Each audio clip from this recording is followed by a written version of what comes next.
fifth set will be played on Naro's station, surprisingly without any Protoss players. I know. Spawning in the top right-hand position, the Red Zerg playing for Evil Genius's Team Liquid with 1 kill. His name is Jaedong. His opponent has to get 3 kills to make sure SK Telecom T1 wins today. His name is Fantasy, spawning as Blue Terran on the left bottom position of the map. Now, Fantasy, he's got a shot at bringing it back, but the EGTL has been playing strangely well this match. Like Oz, I wasn't expecting him to do so well in the first 2 matches. He actually just played better than Rain in the second game. Taking out Rain was his biggest key point. And he almost beat Parting, a little bit of a fumble in the end there. That was a bit of a disappointing thing. It was unfortunate. It was unfortunate, but I'm still... everything else that he did that game was pretty solid and impressive. So it seems like Oz, maybe he needs to work on his mechanics a little bit as far as micro goes. And we could see him become a much more respected player and more successful player. And then we had Jaedong last game against Parting on Whirlwind. It was looking kind of weird in the beginning, but he did the Mutatex switch, and that allowed him to really just get ahead in the game. And then with some money fungals, he got so far ahead, he made Banelings against his opponent and won. Actually, up until the point where the fungals hit, Parting was stabilizing to a point where the Mutas weren't going to do much. He got a double Stargate out. He was gathering up the number of Phoenixes for himself. It was looking a little bit more scary for Jaedong, who was sticking to the Muta composition for a long time, but the fungal in the middle of the map. Yeah. All right, that changed the game. Looks like we have a CC first here from Fantasy, and Jaedong going for a hatch first. The Overlord will scout this really quick, and that will leave me to wonder if Jaedong, will he go for a 3rd hatch or just go ahead and get that pool? He's going for the pool, so that answers that question. Now, these guys, they have some Brood War history. Why don't you tell the viewers a little bit about these guys? 11-7 when it comes to head-to-head. That includes Brood War and Starcraft2. Well, who's ahead? Jaedong is ahead, 11-7, but Fantasy actually left a bigger impact, I have to say, between the 2 players, because Fantasy, he did defeat Jaedong multiple times at the grand finals between Likaf Oz. I think it was Likaf Oz back then, or was it Hwasong? Well, it was the Oz team. Against not the player Oz. Yeah, SK Telecom T1, and Fantasy actually went for an early rush against Jaedong with the bunker rush and won the final match of the whole series. Yeah, that was sick. Did these guys ever face off in a finals? I'm not sure if they did. No? Okay. No, because Jaedong, he got 3 MSLs, and Fantasy wasn't... Actually, I'm trying to think right now. Maybe once, maybe. I have to double check because... We're going to have to check Wikipedia or something. I'm pretty sure Fantasy did face Jaedong in the finals once. I think he did. Yes. I know he's played against Stork twice. Fantasy played against Stork twice. Jaedong defeated Stork, Zerg player, and a Terran player in the finals for the Golden Mouse. And I do believe it was Fantasy. Yes, it was. I forgot which tournament it was, but now I remember. Okay, I was thinking about it. I'm like, I think these guys have played in the finals against each other. You know, it was such a long time ago, and I just have to double check inside my mind. That's right. I think it may have been Fantasy's first final that he was in, and Jaedong at that point was already on top. So. Fantasy still, though, is a very good player, has a lot of accomplishments behind his name, and is not someone to take lightly. Now, we do have the standard reactor Hellion Expand going down for Fantasy. That's something that you always see here. Starting to work on his wall as well. And the Queen's just laying some creep here, starting to spread that creep. Now, let's talk a little bit about creep on this map. The creep can spread really fast on this map because it's a smaller map, so that's something that Terran players have to be concerned about. The creep's going to be at their front door if they don't handle that early on in the game. And Fantasy going for a fast 3rd command center behind this as well. You know, for Terrans, you know, they still have to worry about the creep, but the Zerg player also has to worry about where they take third base. Because if you think about it, if you take the 3 o'clock expansion, you know, close to the main, you know, say my 3 o'clock, 2 o'clock, you are going to be better off, I have to say, than taking the one that's close to the natural, because, you know, there is a long distance between the bases, so it is harder to defend, but it is further away from Terran's base. If you take the one that's closer to your opponent's base, medivacs can drop there 24/7. They can. The drops are the thing to be concerned about. Jaedong is going to go for that Roach Warren. Got that drone there. There we go. Putting down the Roach Warren. You know, at this stage in StarCraft, you know, it's more common to go for the Roach run around 6 minutes, 7 minutes. Well, you need the Roaches to deal with the Hellbats early on. And you know what, they're pretty good against dealing with the Hellions as well. So, you know, getting a few Roaches early on is great. You don't have to commit to the tech if you don't want to. You can just make a few. And Jadon behind this is grabbing a third hatchery and getting 2 Evo chambers as well. Group spread is starting to go on the map pretty well now. Interesting enough, Jadon is trying to wall off at the natural, but he didn't take out the rocks at the left side just yet. Oh, Fantasy trying to get some information by scanning the natural. Doesn't catch anything, though. He just sees the gases. He doesn't even know if there's a layer being built or not. He can probably assume that by now. Jadon going for a Spire behind this, getting a few Roaches out. Maybe he is going to try to mind game his opponent a little bit here. Yeah, well, the Roaches, up to 6 and 7 Roaches, I have to say, is standard at this point in StarCraft2 because, you know, they get those Roaches out against the Hellions, against the Hellbats, and unless you're a player like Effort or Hydra who loves to go for the Roach-Hydra composition, most players, after making few Roaches, they transition back into Mutas and Zerglings. Yep, they do. Fantasy is just really focusing on his macro this game. You know, he's got those double engineering bays. He's, you know, just really getting those command centers out fast. And, you know, building this starport just now, getting 2 barracks, going for the stim upgrade. He's going to get his combat shields shortly afterward. Jadong also being pretty economic focused as well, getting the 1-1 upgrades for his ground units. And the Spire's about to complete here. Jadong likes his mutas, man. I'm just personally surprised that that Fantasy is just playing a heavy macro style. Because he loves to go for the harassment, he tries to make something work, and once he drops a few Hellions or Marines inside the main base, he can micro all day long and get as many drones as he wants. Yeah. But instead, this game, he got an early third command center, he's just macroing up heavily behind this. Yeah, but I bet Jadon's pretty happy about this, because that means he gets to play really comfortably. And a Zerg that gets too comfy is a Zerg that you don't want to play against, because they're going to have a lot of bases and a lot of economy. A nice little maneuver here from Jadon, going to press forward with these Zerglings, attack that for some reason. Not really going to work out because the Hellions are trapping the Roaches in the back, which means that those Roaches are goner. Jadon actually has no ground units to defend if there's a counterattack from Fantasy, but I think that's something that's so unlikely that it won't happen. The Hellions may move in here and try to do some damage with the Mutas. Oh no, Fantasy has nothing to defend against the Mutas. He doesn't know what's coming. He's going to get caught completely out of position. Oh, those SCBs are getting torn apart one by one. The Marines are coming back. No medevacs with the Marines, but Jadon still needs to be careful because that's a handful of Marines at this point. Yeah, the Marines, some of them low on health, but I mean, the Mutas are going to be able to do their damage here. Armory on the way. We have missile turrets now going up in all of the bases. And this is going to give the map control to Jadon, and he's going to, you know, be pretty comfortable as well knowing this. This is so ideal for Jadon at this point. We didn't see any medevac drops going around. There's no helmet drops inside the main base, so he could just drone up, make every single unit that he wants to, keep his opponent inside the main base while taking a fourth base for free. Now, what I'm a little bit surprised is that bailing this is just finishing up for Jadon. Usually they third players get a little bit faster, but, you know, Jadon, with a superior muta micro, he's just trying to depend on it, so he's just trying to buy some time with these mutas inside the third base, and now just going to go inside the main base once the Marines arrive there. And Jadon doing a nice job here, just picking off lots of workers. Up to 14 total have been killed here. Jadon, sick micro, man. He's using these mutas quite efficiently here. And the +2 is on the way for both players now. We have Burrow, centrifugal hooks, more mutas on the way, Zerglings in production. There's a drop heading towards Jadon's natural, but the Zerglings already there, prepared to defend here. We are seeing the Tyrant in action, man. His map awareness, his reaction timing today has been fantastic. Remember the fumble that we saw earlier today?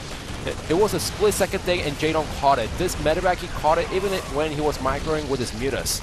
Unfortunately, loses one muta there, but the drop will eventually get picked off here. And Jadon doesn't really lose any workers here. Kills off the medevac as well. 16 workers total killed on Jadon's end. And he is looking pretty solid. He's already got his fourth base up online. Maybe getting a fifth soon. Good creep spread as well. He's got the entire side of his map already covered in creep now. And this queen is going to get picked off pretty easily there. That queen is in no man's land, but the Zerglings are trying to support it, but saw the Widow Mine at the last second, and they don't want to commit suicide at this point. Yeah. All right, Jadon right now, his 2-2 is almost complete. And Fantasy is just clearing out some creep right now. I think he wants to wait for that 2-2 before he commits to an attack here, but this is a little bit scary for the Zerg player because, You know, there's this Terran army kind of on your doorstep, and it can be very powerful here. Oh, now Jaydong can go for the attack. Remember, 3 of the Widow Mines have been, you know, diffused temporarily, quote unquote, but it seems like he's not going to commit to the attack just yet. Oh, this Baneling, I don't know where that Baneling is going, but Jaydong looking to, trying to do a surround here or something, or go for an attack, and oh, this is not the position to be in. I guess he expected a forward command center over there at this point, but it just didn't work out. Now he's going to try to get those units up there and try to go with the Banelings in a smoke choke, but it's not going to work out as much as he hoped for, but Fantasy to the micro. Yeah, that actually didn't, that could have gone, oh, whoa, losing a lot more units over there.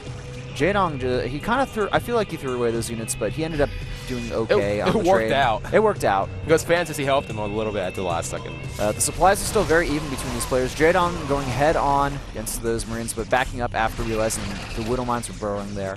But Jaydong's doing a nice job because he has a high Mutacount, which means that Fantasy, even if he wants to go for a medevac drop, once it gets spotted, it's going to get taken out so easily to a point where Jaydong, he's just keeping a nice Mutacount, and that's preventing Fantasy from moving out on the map. Yeah.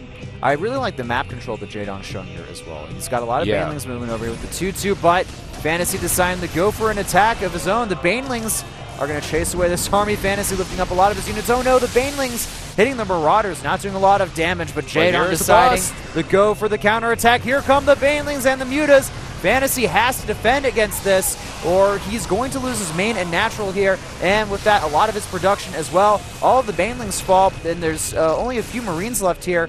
It looks like we may have a base trade scenario going on. Yeah, well, he still needs to come back and defend the board base, but Fantasy is not microing! Fantasy losing all of those units.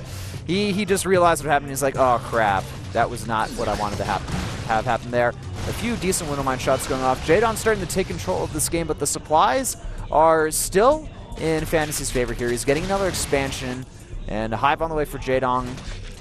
This was actually, I have to say, Fantasy was in much better position, but, you know, and he could have actually outright won the game because the units were in perfect position. He defended the bust back at the natural base with only a handful of Marines against a lot of Banelings and Mutas.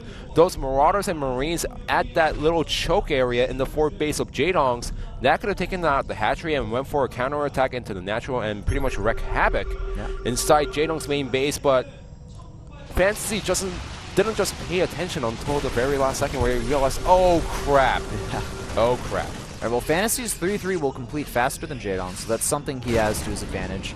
The 3-3 for Jaydong's on the way, though. We have the Drilling Claw upgrade being researched now for Fantasy as well. Jaydong needs to be careful, does not want his units to get trapped over here. So all he can do right now is run away. Yeah, he's got to get out. Yeah, but if you look at the overall picture behind this, Jaydong, all throughout this, he lost a handful of Zerglings, Banelings, and some Mutas here and there, but his drones never got killed. Yeah, his hatchery is still up and alive as well. Yeah. We do have 44 Zerglings on the way here for Jaydong. He's morphing in more Banelings.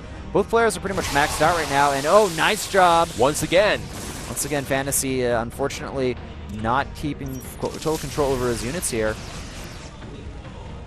It's very close. It's still anyone's game right now. It's going to come down to the engagements. Jaydong moving forward. His Mutas, though, kind of out of position. The Lings and Banelings, though, doing a great amount of damage here. There's really only like Marauders left in this army here. The Widow Mines can't really do much. There's some Marines back here. Nice splits for Fantasy this time around, but Jaydong picking off a lot of these units here. The supply is still very even between both of these players. And think about this, since Jaydong has up to 4 bases, the Zerglings are pretty much at this point free. Once he loses a lot of Zerglings, he needs to buy a little bit more time to get those Zerglings and the Banelings out, but he has some Mutas to do so. In fact, I don't know how many Mutas he lost in the game. He just lost one right there, but he's been keeping a solid number throughout the whole game. Yes. All right, we have another command center from Fantasy trying to be taken, but the Zergling, I think, may just barely prevent that.